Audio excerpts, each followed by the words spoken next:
saute dans les flaques et ça fait flic, flac. Elle soigne ses bobos avec les gouttes d'eau. Orage de vivre, ou quand la maladie inspire et donne la force de créer un spectacle puissant. Tour à tour léger, drôle, poétique, cynique, grave ou touchant, la pièce de Péroline Drevon, Romain Lateltin et Théophile Hardy prend les tripes, joue avec les émotions. Orage de vivre raconte l'histoire d'une patiente atteinte d'un cancer du sein, le parcours de Péroline, de son entourage, des aidants, des aimants, est mis en mots et en musique. Dès le début de la maladie, dès le diagnostic, j'ai commencé à écrire un espèce de journal intime de mon cancer. Et en fait, Romain Lateltin et Théophile Hardy, avec qui je travaille sur le spectacle Orage de vivre, m'ont dit « On va faire ce qu'on sait faire, on va en faire de l'art. » Tu as quitté comme une cigale ton quotidien, tu as pris ta caravane pour me tenir la main.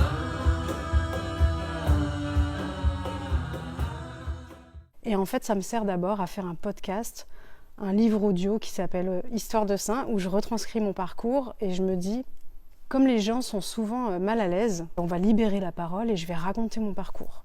Et donc je commence comme ça, et ensuite, entre deux chimios, à chaque fois que j'ai un peu d'énergie, je vais voir les garçons et on écrit, on compose, je leur parle de ce que je vis et je leur dis voilà ce qui me semble hyper important à mettre dans le spectacle, etc. Et on avance comme ça, petit à petit, entre deux soins, et jusqu'à arriver à aujourd'hui où ce spectacle est enfin prêt. Dès qu'elle nous a annoncé sa maladie, on s'est dit là, il y a vraiment quelque chose à faire, il y a une forme d'urgence. Souvent, on a un peu enfoui nos émotions et grâce à ce spectacle, on s'est dit qu'en plus d'être une forme d'aide pour Péroline, comme des aidants par l'art en fait, on pourrait aussi, nous, être aidés par ce spectacle, au même titre que le public. C'est un ascenseur émotionnel, on peut passer par des moments où on va rire, où on va même faire la fête. Il y a des chansons qui sont assez entraînantes. Je pense qu'il y a une chanson qui s'appelle Attila le 1, qui est un peu, voilà, on tape dans les mains, tout le monde tape dans les mains sur scène.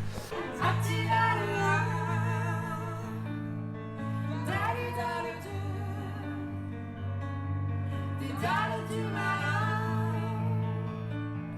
Alléluia le mieux.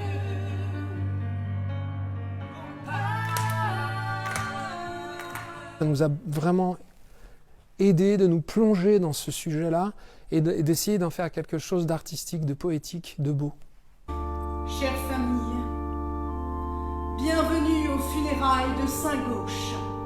Les chimios, l'hôpital de jour, l'ablation d'un organe, tout y passe. Texte ciselé et humour noir, des chansons pour soutenir les émotions. Orage de vivre est une œuvre nécessaire, vitale. Commencer un spectacle, comme le podcast, ça m'a donné un objectif. C'est-à-dire que j'ai une vision sur le long terme, alors que d'un coup, en fait, tout s'arrête. Et donc, j'avais besoin d'un truc qui me tient, qui me donne le goût, qui me donne envie d'avancer et qui me donne des projections dans le futur. Il a pour moi une vocation, c'est libérer la parole des patients, mettre au cœur les patients, les soignants et l'entourage au cœur de la résilience, parce que la résilience, elle est possible. J'ai choisi de mettre le premier coup de tondeuse. Je la prends dans la main.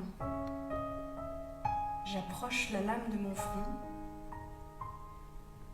C'est froid. Et je passe le premier coup. J'ai une légère nausée. Et en fait, à ce moment-là, je suis fière. J'ai très envie de jouer ce spectacle, en fait, devant le grand public pour que cette maladie soit plus un tabou, que les gens ne se retrouvent pas seuls avec leur maladie et dans leur détresse, et qu'on puisse se parler normalement et sans gêne, en fait. Avec leurs âmes d'artistes, Péroline et ses co-auteurs transcendent l'épreuve et offrent aux spectateurs un moment esthétique et poignant. Force, courage, dérision, orage de vivre, orage au espoir.